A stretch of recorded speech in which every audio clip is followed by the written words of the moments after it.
आपका स्वागत है हमारे इस चैनल आस्था स्टोरीज़ में। आज हम आपको सुनाएंगे श्रावण सोमवार की व्रत कथा। श्रावण सोमवार व्रत कथा के अनुसार अमरपुरी नगर में एक धनी व्यापारी रहा करता था। उसका व्यापार दूर दूर तक फैला हुआ था। नगर में उस व्यापारी का सभी लोग मान सम्मान किया करते थे। इतना सब कुछ होने के बाद भी उसके मन में एक दुख था कि उसके कोई संतान नहीं थी। उसे दिन रात बस एक ही चिंता सताती थी कि उसकी मृत्यु के बाद उसके इतने बड़े व्यापार और धन संपत्ति को कौन संभालेगा। पुत्र पाने की इच्छा से वह व्यापारी प्रति सोमवार भगवान शिव की व्रत पूजा किया करता था। वह भगवान शिव का बहुत बड़ा भक्त था। हर शाम सायंकाल को व्यापारी शिव मंदिर में जाकर भगवान शिव के सामने घी का दीपक जलाया करता था। उस व्यापारी की भक्ति देखकर एक दिन स्वयं माता पार्वती ने भगवान शिव से कहा, हे प्राणनाथ, यह व्यापारी आपका सच्चा भक्त है। कितने दिनों से यह सोमवार का व्रत और पूजा नियमित रूप से कर रहा है। भगवान, आप इस व्यापारी की मनोकामना अवश्य पूरी करें। इसके मन की जो भी इच्छाएं हैं उन इच्छाओं को पूरा करें। तब भगवान शिव ने मुस्कुराते हुए कहा, हे पार्वती, इस संसार में सबको उसके कर्म के अनुसार ही फल की प्राप्ति होती है। प्राणी जैसा कर्म करते हैं उन्हें वैसा ही फल प्राप्त होता है। इसके बावजूद पार्वती जी नहीं मानी, क्योंकि वह हर सोमवार का व्रत करता था। तो माता पार्वती ने शिव से आग्रह करते हुए कहा, हे प्राणनाथ, आपको इस व्यापारी की इच्छा तो अवश्य ही पूरी करनी पड़ेगी। यह आपका अनन्य भक्त है। हर सोमवार आपकी विधिवत पूजा करता है, व्रत रखता है। उसके बाद आपको भोग लगाकर एक समय भोजन भी ग्रहण कराता है। आपको इस पुत्र प्राप्ति का वरदान देना ही होगा। पार्वती का इतना आग्रह देखकर भगवान शिव ने कहा, तुम्हारे आग्रह पर मैं इस व्यापारी को पुत्र प्राप्ति का वरदान देता हूँ, लेकिन इसका पुत्र 16 वर्ष से अधिक जीवित नहीं रह पाएगा। उसी रात भगवान शिव ने स्वप्न में उस व्यापारी को दर्शन देकर उसे पुत्र प्राप्ति का वरदान दिया और उसे ये भी बताया कि जब उसका पुत्र 16 वर्ष का हो जाएगा तो उसकी मृत्यु हो जाएगी। वो 16 वर्ष से अधिक नहीं जीवित रह सकता। भगवान के वरदान से व्यापारी को खुशी तो हुई, लेकिन पुत्र की अल्पायु की चिंता ने उस खुशी को नष्ट कर दिया। व्यापारी पहले की तरह ही सोमवार का विधिवत व्रत करता रहा।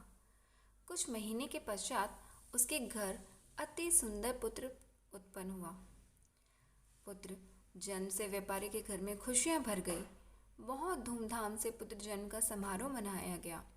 दोनों ही पति पत्नी बहुत ही खुश थे।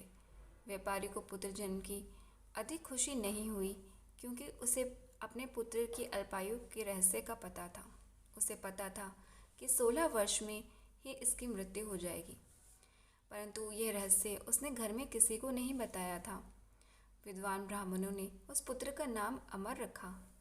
जब अमर 12 वर्ष का हुआ तो शिक्षा के लिए उसे वाराणसी भेजने का निश्चय हुआ।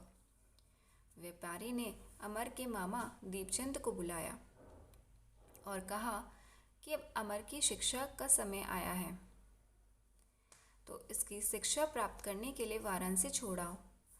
अमर अपने मामा के साथ शिक्षा प्राप्त करने के लिए चल दिया। रास्ते में जहाँ भी अमर और दीपचंद रात्रि विश्राम के लिए ठहरते, वहीं यज्ञ करते और ब्राह्मणों को भोजन कराते थे।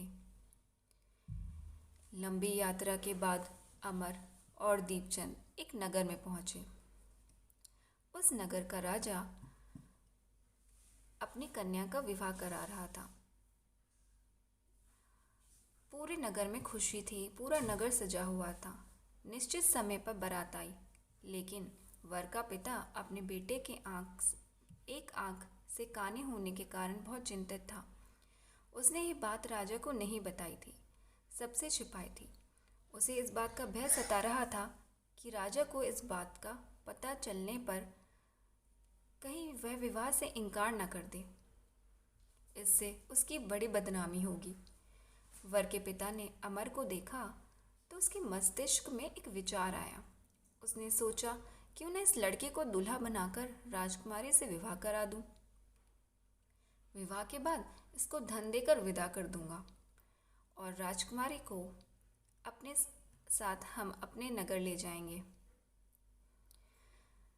वर के पिता ने इसी संबंध में अमर और दीपचंद से बात की। दीपचंद के धन मिलने के लालच से वर के पिता की बात स्वीकार कर ली।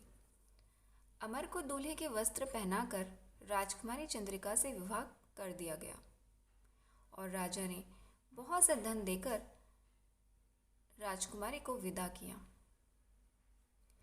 परंतु ये बात अमर को सही नहीं लगी।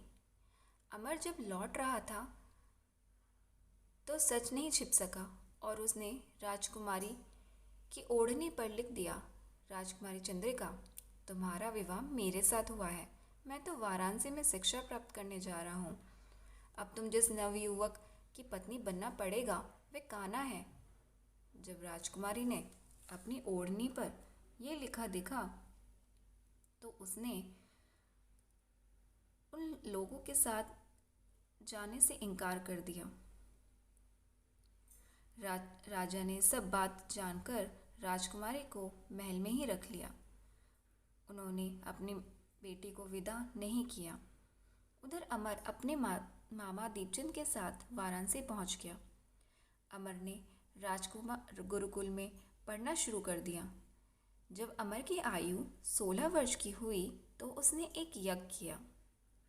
यज्ञ पूरा होने के पश्चात उन्होंने ब्राह्मणों को भोजन कराया और खूब अन्न वस्त्र दान किए। रात को अमर अपने शयन कक्ष में जाकर सो गया। शिव के वरदान के अनुसार शयन अवस्था में ही उसकी मृत्यु हो गई। उसने अपने प्राण त्याग दिए। सूर्योदय पर मामा अमर को मृत देखकर रोने पीटने लगा। अमर के मामा का बहुत ही बुरा हाल हुआ। आसपास के लोग भी एकत्र होकर दुख प्रकट करने लगे। मामा के रोने विलाप करने के स्वर समीप से गुजरते हुए भगवान शिव और माता पार्वती ने भी सुने। पार्वती जी ने भगवान से कहा, हे प्राणनाथ, मुझसे इसका रोने के स्वर सहन नहीं हो पा रहा। आप इस व्यक्ति के कष्ट को अवश्य दूर करें कि ये इसको क्या कष्ट है, क्यों ये इतना विलाप कर रहा है। तब भगवान शिव ने पार्वती के साथ अदृश्य रूप में समीप जाकर अमर को देखा तो पार्वती जी से बोले, हे पार्वती, ये तो उसी व्यापारी का पुत्र है। मैंने इसे 16 वर्ष की आयु का वरदान दिया था। इसकी आयु तो अब पूरी हो गई।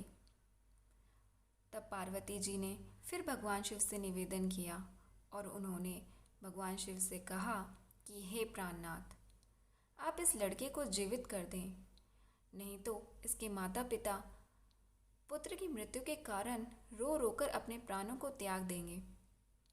और इस लड़के के पिता तो आपके परम भक्त हैं, वर्षों से सोमवार का व्रत करते हुए आपको भोग लगा रहे हैं। तब पार्वती के आग्रह करने पर भगवान शिव ने उस लड़के को जीवित होने का वरदान दिया और कुछ ही पल में वह जीवित होकर उठ बैठा। शिक्षा खत्म होने पर, शिक्षा की समाप्ति पर उसके मामा उसे अपने साथ लेकर नगर की ओर चल दिए। दोनों चलते हुए उसी नगर में पहुंचे जहां अमर का विवाह हुआ था। उस नगर में भी उन्होंने अपने यज्ञ का आयोजन किया जैसा वो हमेशा करते आ रहे थे। तभी समीप से राजा ने उस आयोजन को होते हुए उस यज्ञ के आयोजन को देखा। राजा ने अमर को तुरंत पहचान लिया। यज्ञ समाप्त होने पर राजा और अमर और उसके मामा को महल में ले गया और कुछ दिन उन्हें महल में रखकर बहुत सा धन वस्त्र देकर राजकुमारी के साथ विदा किया। रास्ते में सुरक्षा के लिए राजा ने साथ में सिपाहियों को भी साथ भेजा। दीपचंद ने नगर में पहुंचते ही एक दूत को घर भेजकर अपने आगमन की सूचना भेजी। अपने बेटे अमर के जीवित वापस लौटने की सूचना से व्यापारी बहुत प्रसन्न हुआ। व्यापारी ने अपनी पत्नी के साथ स्वयं को एक कमरे में बंद कर रखा था। भूखे प्यासे रहकर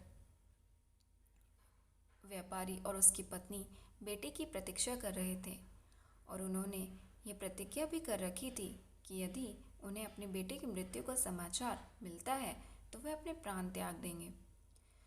व्यापारी अपनी पत्नी और मित्रों के साथ नगर के द्वार पर पहुंचा। वहाँ बेटे का विवाह का समाचार सुनकर पुत्र वधू राजकुमारी चंद्रिका को देखकर वे अत्यंत ही खुश हुए।